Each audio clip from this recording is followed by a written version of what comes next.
കിച്ചണിൽ നമ്മൾ കുക്കിങ്ങിൻ്റെ സൈഡിൽ വിക്കർ ബാസ്ക്കറ്റ് കൊടുക്കുകയാണെങ്കിൽ ഉള്ളൊരു ബെനിഫിറ്റ് എന്ന് പറഞ്ഞാൽ നമുക്ക് ഇവിടെ ഒനിയൻ പൊട്ടാറ്റോ അങ്ങനെയുള്ള ഫ്രൂട്ട്സ് കാര്യങ്ങളെല്ലാം നമുക്ക് ഇവിടെ സ്റ്റോർ ചെയ്യാൻ പറ്റും. റെഗുലർ യൂസ് ആയതുകൊണ്ട് എല്ലാവരുടെയും ഒരു ടെൻഷൻ എന്ന് പറഞ്ഞു കഴിഞ്ഞാൽ വിക്കർ ബാസ്ക്കറ്റിൻ്റെ ഫ്രണ്ടിൽ മാക്സിമം ഷട്ടർ ഒഴിവാക്കുക.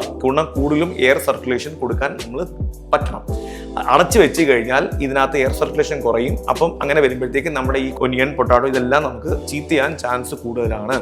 രണ്ടാമത്തെ കാര്യം, ഇതിനകത്ത് ഇത് ഓപ്പൺ ആയിട്ടിരിക്കുമ്പോൾ ഏറ്റവും ടെൻഷനുള്ള ഒരു കാര്യം കോക്രോച്ചും ലിസാർഡും ഇത് വന്ന് കഴിക്കുവോ ഇല്ലയോ. പകലെന്തായാലും അവർ ഉപയോഗിക്കത്തില്ല, രാത്രി മാത്രമേ ഉപയോഗിക്കത്തുള്ളൂ. നമ്മൾ ലൈറ്റ് എല്ലാം ഓഫ് ചെയ്യുമ്പം പിന്നെ അവരാണ് കിച്ചണിനെ മൊത്തം മാനേജ് ചെയ്യുന്നത്. അപ്പോൾ അതിനെ ഒഴിവാക്കാനായിട്ട് കുഞ്ഞു ടിപ്പാണ് ഞാൻ പറയുന്നത്. ഇതിനകത്ത് മാത്രം ഒരു കൊച്ചു ലൈറ്റ് ഫിക്സ് ചെയ്യുക, ഒരു സ്മോൾ ലൈറ്റ് ഫിക്സ് ചെയ്ത് കഴിഞ്ഞാൽ രാത്രി എല്ലാ ലൈറ്റ്സും ഓഫ് ചെയ്യുമ്പോഴത്തേക്ക് ഇതിനകത്തുള്ള ലൈറ്റ് മാത്രം ഓൺ ചെയ്തിട്ട് കഴിഞ്ഞാൽ ഈ പറയുന്ന കോക്രോച്ചും ലിസാർഡും മാക്സിമം അത് അങ്ങോട്ട് വരാതിരിക്കാൻ ശ്രമിക്കും.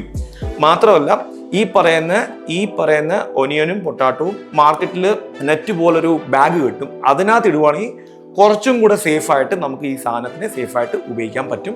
അപ്പം ശ്രദ്ധിക്കാനുള്ളത്, നമ്മൾ ഇങ്ങനെയുള്ള ബാസ്ക്കറ്റ്സ് ഇൻസ്റ്റാൾ ചെയ്യുമ്പം ഗുണം ഒന്ന്, നമുക്ക് മാക്സിമം എത്രയും ഈസി ആയിട്ട് നമുക്ക് കാര്യങ്ങളെല്ലാം ഉപയോഗിക്കാൻ പറ്റും. രണ്ടാമത്തെ കാര്യം, ഇതിൻ്റെ ഫ്രണ്ടിൽ ഷട്ടർ ഇടാതെ ഓപ്പൺ ആയിട്ട് ഇടുന്നതായിരിക്കും മച്ച് ബെറ്റർ. മൂന്നാമത്തെ കാര്യം, നൈറ്റിൽ നമ്മൾ ലൈറ്റ്സ് എല്ലാം ഓഫ് ചെയ്യുമ്പോഴാണ് നമ്മുടെ ഈ ചേട്ടന്മാരെല്ലാം ഓടി വരുന്നത്.